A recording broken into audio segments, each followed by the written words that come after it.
folks. Hey, folks. Erick Stakelbeck here. Welcome to the Watchman Newscast live stream. It is Friday, and are we heading into another tumultuous weekend in the world's most tumultuous region, the Middle East? We may very well be doing exactly that. We've got a lot to unpack. I was in California the past few days, speaking out there and doing some filming for the Stakelbeck Tonight show. I am back, and I come back to a very active news day in the world's most chaotic and strategic region. Yes, the Middle East. So we want to break down a few things. Number one, Ayatollah Khamenei, the Iranian supreme leader, delivered a rare Friday sermon during Friday prayers in Iran. Now, the last time he did that was, almost 5 years ago, after the death of Iranian General Qasem Soleimani. Khamenei led Friday prayers on that Friday. Now he did it once again to commemorate Sheikh Hassan Nasrallah, the leader of Hezbollah. But not only that, Khamenei leveled some threats towards Israel that we need to tell you about. Speaking of threats towards Israel from Iran, an Iranian general is threatening Israel's energy sector and perhaps infrastructure in Israel. And that comes as Israel is threatening Iran's oil infrastructure and perhaps Iran's nuclear facilities in the wake of that record-breaking, in all the wrong ways, Iranian ballistic missile attack on Israel earlier this week. Folks, on October 2nd, it was the largest ballistic missile attack in world history. Now, ballistic missiles haven't been around all that long, but still, largest ballistic missile attack ever, some 200 nearly Iranian ballistic missiles raining down on Israel. And I am proud to report to you, and very happy to report to you, that you witnessed a miracle on the eve of the Jewish New Year, Rosh Hashanah, that none of those missiles killed any Israelis. Sadly, a Palestinian man in Jericho was killed when shrapnel fell on him. Horrific. No Israeli citizens were killed, and they were the main target for those missiles. That's number one. Number two, many of them were intercepted. Many fell in open fields. Folks, when you have 200 ballistic missiles bearing down on you, and there's minimal damage. A few Israeli military bases were struck, but it was minimal damage. When no Israelis are killed, many of them are intercepted, fall in open fields. That's the hand of God. And I don't say that lightly. And we saw the same thing on April 13th, 2024, when Iran fired 300 projectiles, cruise missiles, ballistic missiles, and drones at Israel, and 99% of them were intercepted. So both times, I think you've seen a divine Iron Dome over Israel. Again, how else can you explain that? What are the odds out of 500 roughly projectiles spread out over those two attacks? 500 missiles, drones of all shapes and sizes, raining down on a tiny country. Every inch of Israel this time, earlier this week, I mean, every inch from north to south was blanketed with these incoming Iranian missiles.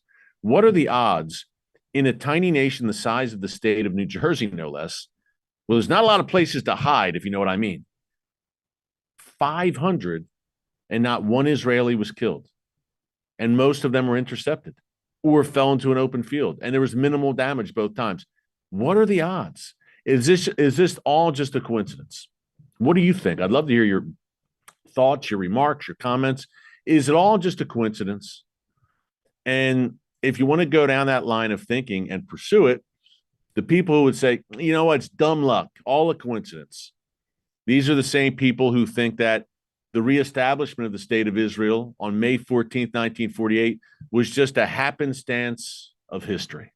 All a coincidence. All a coincidence when a nation, which hasn't been a nation for nearly 2,000 years, becomes a nation again. Who's ever heard of anything like that in human history? But that's what happened. The prophet Isaiah foresaw this when he said, can a nation be born in a day? Yes, it can. And that's what happened on May 14th, 1948. But I digress. We could talk history all day. I am a history buff, and it's shocking to me how historically illiterate many people are, including in my great country, the United States, in particular when it comes to Israel and the so-called Israeli-Palestinian conflict. The history of the land is at a premium in terms of knowledge of it. But we want to break down also, we talk about that Iranian ring of fire, and it's on the ropes right now. Again, happy to report that Hamas has been largely crushed. Hezbollah is reeling. And yet, and we've cautioned this throughout the week, and really throughout the past few weeks, as Hezbollah's taken massive blow after massive blow. Number one, they're down, Hezbollah, but they're not out yet. And number two, remember, there's still a few more rings on that Iranian ring of fire. Yes, Gaza has fallen by the wayside, and Iran can't count on Hamas or Islamic Jihad in the Strip anymore. Hezbollah severely weakened, and frankly, Iran can't count on them anymore to pose the kind of deterrent to Israel that Iran wanted. But you've still got the Houthis in Yemen, who, by the way, the United States, thankfully, hit some Houthi targets today in Yemen. Imagine that.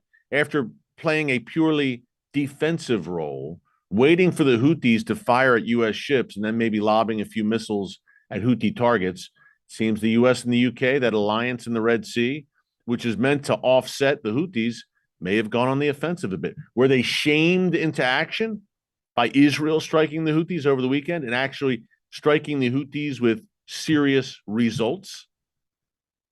Nevertheless, there were U.S. strikes against the Houthis today, which is a good thing in that the Houthis have been a thorn in the side of international shipping for the better part of a year in the Red Sea. And the fact that that's been allowed to happen, permitted to happen by the West in particular, the U.S. and U.K., says a lot about the West right now and the state of the West. And it's not very good what it does say. But you've got the Houthis still firing projectiles.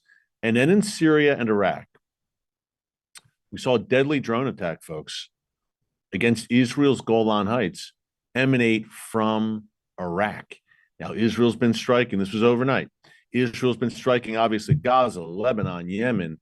Is Israel going to have to expand its strikes more frequently? I mean, Syria, obviously, hundreds of strikes there. But will Iraq be more and more in Israel's crosshairs if these, and there's some 100,000 of these Iranian-backed Shia fighters in Iraq, if they continue and increase their attacks, does the front widen? And folks, there's a good chance of this because the Iranian regime, as it looks at its demonic chessboard of proxies, it's saying, we need to alleviate some of the pressure against Hezbollah. Well, that might mean you're going to see more out of Yemen, more out of Iraq, and more out of Syria as Hezbollah suffers blow after blow in Lebanon. I believe that's one reason why Iran launched that ballistic missile attack earlier this week. But we got to talk about what came out of Iraq and what comes next there, and Israel, Iraq, what happens on that end. Speaking of that ring of fire, remember, 7 fronts that Israel's been fighting on since October 7th. Hard to believe, reminder, nearly 1 year ago. This Monday will mark the 1-year anniversary of the deadliest day for the Jewish people since the Holocaust, the October 7th massacre. Now, on that day, Hamas signed its own death warrant, as we've seen. And it appears that Hezbollah did as well the day after, on October 8th, when Hezbollah, much like Hamas the day before, unilaterally attacked Israel without provocation. Hezbollah began launching missiles, rockets that day and have never stopped. But again, I think their arrogance, and we've said over the past few days, I've made the point that evil is arrogant. And it's also very stupid at times. And we've seen a combination of both on the part of Hamas and Hezbollah. But 7 fronts, right? Gaza, Lebanon, Syria, Iraq, Yemen, Iran itself. Now they're launching directly at Israel, remember. And then you've got the West Bank, Judea and Samaria, the biblical heartland of Israel. The world calls it the West Bank. We call it here Judea and Samaria because that's what the Bible calls it. And if it's good enough for the word of God, it's more than good enough for us here on the Watchman YouTube channel. But Israel carried out pretty serious strike overnight there as well in Tulkarm, which is a town that's been a thorn in Israel's side lately, a hornet's nest of terrorists, Jenin, Tulkarm, Nablus, sad to say, but took out a Hamas commander in Tulkarm, a top Hamas commander who apparently, according to the IDF, was planning, I know you'll be shocked by this, an attack on the October 7th anniversary, a deadly terror attack where he would have slaughtered Israelis to commemorate October 7th. And before we continue here, just a side note, folks, there's a possibility, a distinct possibility, and God forbid, that these terror groups, obviously, they're big on symbolism. October 7th looms large. Again, the anniversary is this Monday. I share that with you for this reason. We've got intercessors, we've got prayer warriors watching us every single day here. Please pray. Pray for God. I call it God's divine Iron Dome over Israel. Pray for the peace of Jerusalem and pray for God's hand of sustenance and protection over his land on that day in particular. Keep the people of Israel safe and confound the schemes of the enemy, evil men with evil thoughts. And they're all gunning for the world's one and only Jewish state, especially on that day, which again, great triumph for them. But they're so arrogant and foolish that I don't even know if it's dawned on them yet that by doing this 1 year ago, on October 7th, on October 8th, again, they signed their own death warrants. Hamas is in its death throes right now, and Hezbollah is on its way there. By the way, another prayer point for you. The IDF is on the ground in Lebanon. Remember, don't forget. I know the Iran-Israel collision course we've seen since October 2nd has overshadowed that a bit. But Israeli soldiers are fighting fierce hand-to-hand battles against Hezbollah jihadis in the villages and towns of southern Lebanon right now, in real time. Some 250 Hezbollah terrorists have been killed in the past few days alone. That's number one. But number two, Israel has also suffered some casualties. You saw on Wednesday, 8 Israeli soldiers killed in southern Lebanon.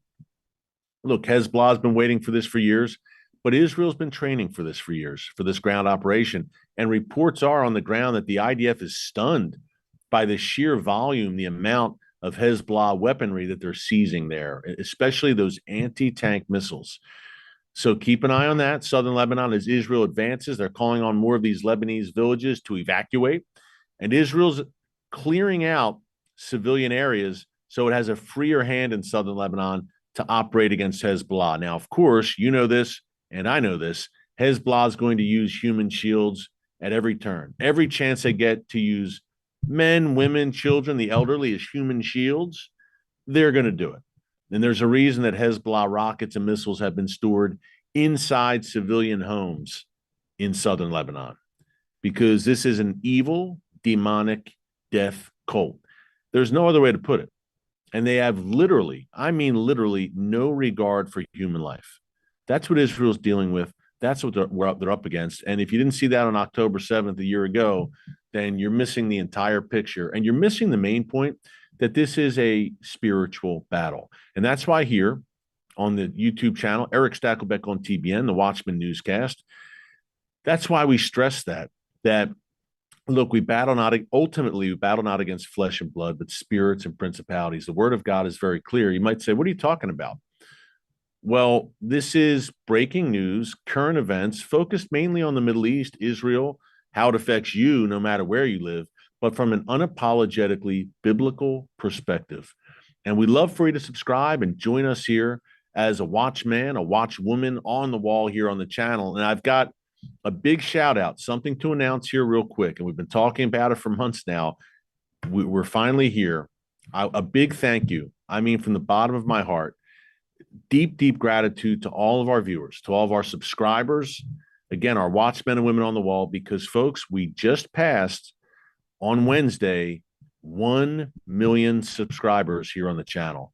Hard to believe. I was told by our digital team that something like 0.02% of all YouTube channels reach 1 million. It's a very, very small number to hit that number. So we're just so grateful. It's just gratitude. I mean, you don't have to watch me here and watch what we do, but you tune in and you've subscribed and you've supported us. And we've got premium members as well who've contributed, who we can't thank enough.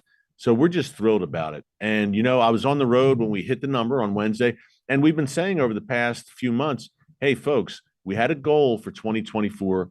We wanted to hit 1 million by New Year's Day. By the turn of the calendar, the end of 2024, we really set that goal as a team. We work our tails off. We wanted to hit that number. Again, not for our glory, but for the glory of God, and just so that the message, the more subscribers, the more the message gets out, and YouTube recommends it to people around the world so they can get a message of truth for such a time as this, when truth is at a premium. But here's how God works, just to encourage you. And then we'll break down the region. We got a bunch we got to get into. Khamenei's speech today. And what's Biden saying to Israel right now? You're going to want to hear this. But I want to encourage you. I was on the road Wednesday, Thursday, and I was like, man, we hit on Wednesday, past 1 million. Awesome. I was so busy that day, I couldn't really take it all in. I was giving a speech. I was doing a bunch of stuff. And I was on the road. It was the kind of thing where I said, man, I wish I was around my team so we could kind of celebrate together and everything. And they had a little surprise party today. We had some cake. It was really nice to commemorate the big milestone. But then I thought, and one of my team members said, hey, wait a minute. You hit 1 million on Rosh Hashanah, on the Jewish New Year, the Feast of Trumpets. God knows what he's doing. I said, God, man, we want to hit 1 million on the New Year by New Year's Day. And oh, we did. We hit on New Year's Day, the Jewish New Year, Rosh Hashanah. So that's how God operates. He's got a sense of humor in a way. And I think it was a little wink from the Lord because our channel is so focused on loving and blessing Israel and spreading the truth about Israel that makes a lot of sense that one of the holiest days on the Israeli calendar, the Feast of Trumpets, that we hit the big 1 million mark. So good stuff. And hey, the march to 2 million begins now. And we can't thank you guys again enough. But you know who's not thankful about this milestone? I'm sure the Iranian regime and Ayatollah Khamenei. Well, first, let's get into what an Iranian, a top general from Iran's Islamic Revolutionary Guards Corps said today. And folks, this is noteworthy because Iran already is saying to Israel, if you hit us, we will hit you. And yes, I'm sure they'll try, but as we said earlier, these past two attacks have been miraculously, and I mean miraculously, thwarted by Israel and by the God of Israel, I believe. Iran's Islamic Revolutionary Guards Corps will likely target, I'm reading this straight off my phone, will likely target Israeli infrastructure in the event of a war between the two nations. This is according to the deputy commander of Iran's Islamic Revolutionary Guards Corps. The IRGC, of course, is that elite unit of the regime. I compare them to the Nazi SS. Close to Hitler, they were kind of the vanguard of that Nazi regime. The IRGC, I would argue, is even more powerful and influential. They have a hand in every aspect of the Iranian society, really, whether it's the nuclear program, the economy, they're there, the military. They operate almost as their own military force. And of course, Iran's terror operations, the Ring of Fire, that's all in the hands of the IRGC. So when they talk, we listen because it's a serious threat from the deputy commander in chief, big fish in the IRGC. His name is Ali Fadavi. He named Israeli refineries and, quote, energy sources. You saw the title of the thumbnail here in today's newscast as possible targets. And this is a major deal that he's doing that because Iran certainly has the precision-guided ballistic missiles to do exactly that. But we've talked about this in the past here in the channel. Israel is developing, and I don't say this lightly, into a natural gas superpower. And that may indeed have prophetic implications as well. But in the Mediterranean coast, ironically enough, near the Israel-Lebanon border, Israel has uncovered, vast quantities of natural gas to the point that Europe, the European Union, I believe it was about 2 summers ago, cut a deal with Israel where Israel will supply natural gas to Europe. Now, if Iran struck those refineries, that's an economic disaster in the making, not only for Israel, that affects the nations that Israel supplies natural gas to, including Egypt, or through Egypt, I should say, onto Europe. So that's a serious threat by Iran, and that's why we led with it today in the title and thumbnail of this post. This is a very serious threat. And the more the Iranian regime presses and presses, the more likely they will receive a devastating Israeli response. But if Iran's blustering and threatening oil installations, or I should say natural gas installations, Israel's energy sector, which is really becoming an important cog, and it will be, I think, even more so in the future of the Israeli economy and Israel's place in the world, where nations, think about this. If Russia supplies the vast majority of natural gas to Europe, and Vladimir Putin and the European Union obviously are at loggerheads, Where's Europe going to look for natural gas? Israel is the logical alternative, and not only for Europe. So there's a lot of ramifications if that Israeli energy sector is struck and struck hard in an Iranian attack. And it's interesting because his comments today mirrored what Israel's been saying. We want to unpack that in a minute, or what the reports have been, that yes, Israel may strike Iran's oil infrastructure. And not only that, the nuclear facilities, Iranian leaders, we've heard rumblings that everything's on the table in the wake of that Iranian attack earlier this week. But Joe Biden had something to say about that today. And we want to get into that. And then Khamenei's comments. Well, you know what? Khamenei, I mentioned at the top. Let's just dig into that for a minute. Then we'll get into Biden. You're going to want to hear what he said. And your blood might boil a bit, just a warning, but God's still on the throne. But here's what Khamenei said. Again, a rare instance when the Supremo spoke at Friday prayers in Iran. And this from the Times of Israel. He delivered a rare Friday sermon defending this week's missile attack against Israel. And he said it was logical and legal for Hamas to invade Israel on October 7th and slaughter 1,200 Israelis and drag 251, I believe, more into captivity in Gaza. Logical and legal, according to the leader of Iran. He was speaking before tens of thousands at a mosque in Tehran, and he said that Hamas and Hezbollah will not back down. He calls them the axis of resistance. He said they will win. Israel will never defeat Hamas and Hezbollah. They've had, according to Khamenei, a fierce defense against Israel. And no one has a right to criticize Hamas over October 7th. Now, this is the supreme leader of Iran. This is the tyrant, the terrorist, who the Western world has been tripping over themselves, I should say, to appease. A bloodthirsty terror master. No other way to describe him. The supreme leader of terror worldwide. I mean, it's not shocking that he's saying this, but it's pretty interesting. Hamas and Hezbollah will never be defeated. Sorry, but that train's left the station, and he knows it's left the station. And this is bluster. And by the way, it was interesting. In the wake of Nasrallah's death a week ago today, Khamenei had more bluster like this, and then the Iranian regime announced he's now been moved to an undisclosed location. Very brave. So listen, the Iranian regime can bluster, but ultimately both attacks failed against Israel. And really, to me, they come out of it with egg on their face. And not only that, we talk about signing your own death warrant. I don't know if it's going to lead to the end of the Iranian regime. We can only hope. But we can only hope that the Iranian people rise up and topple the regime.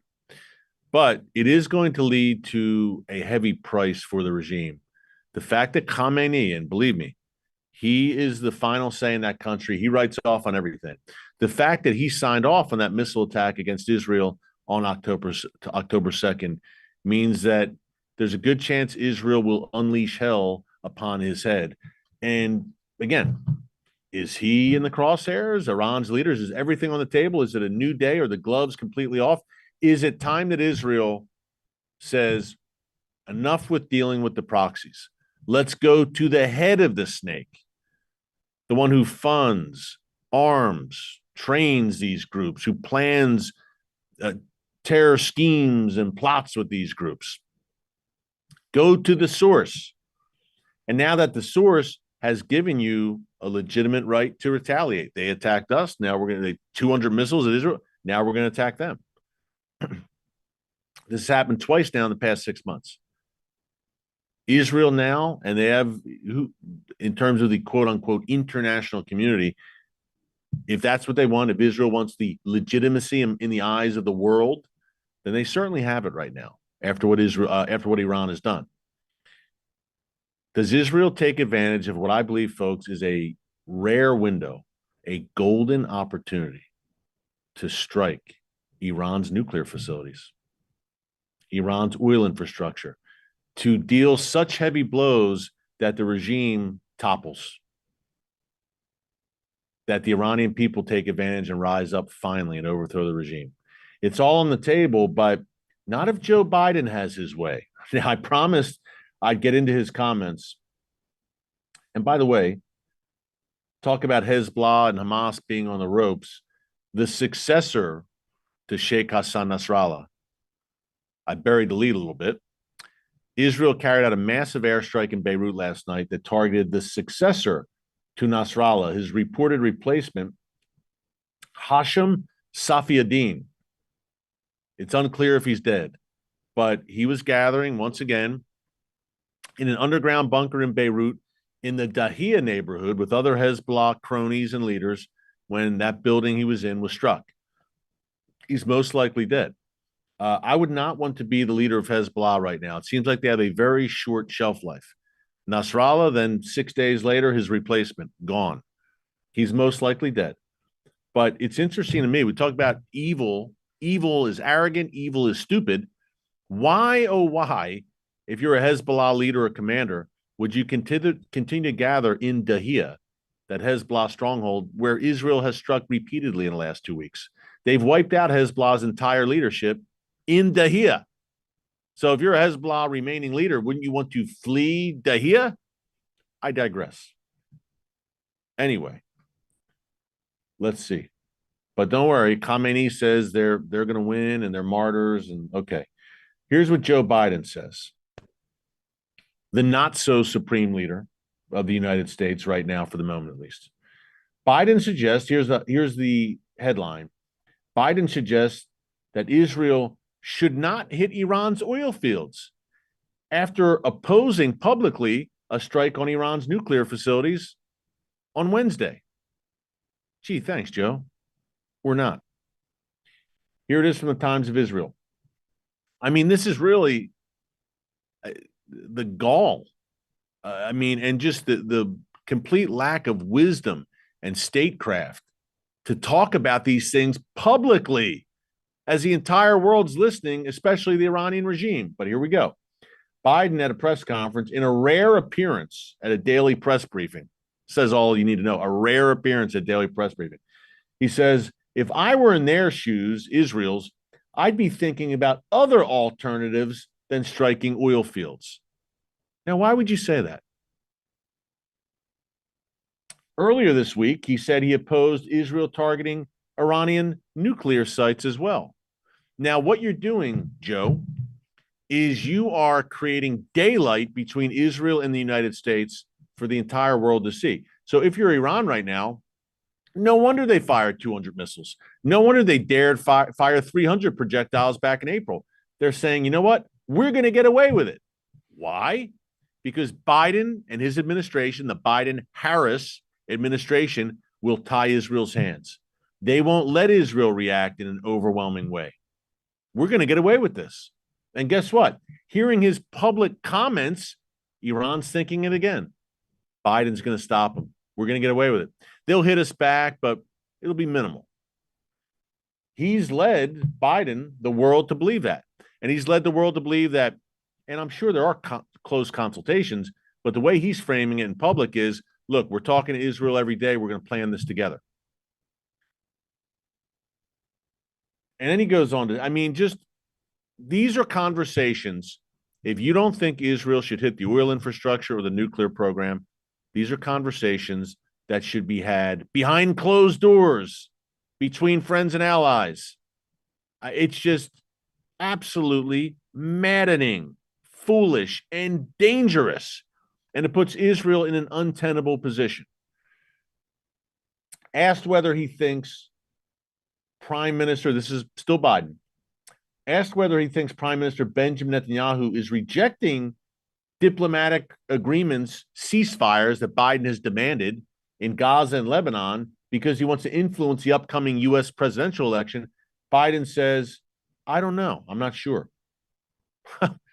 Again, throws Bibi under the bus. And then he adds, no administration has helped Israel more than I have. None, none, none. And I think Bibi should remember that.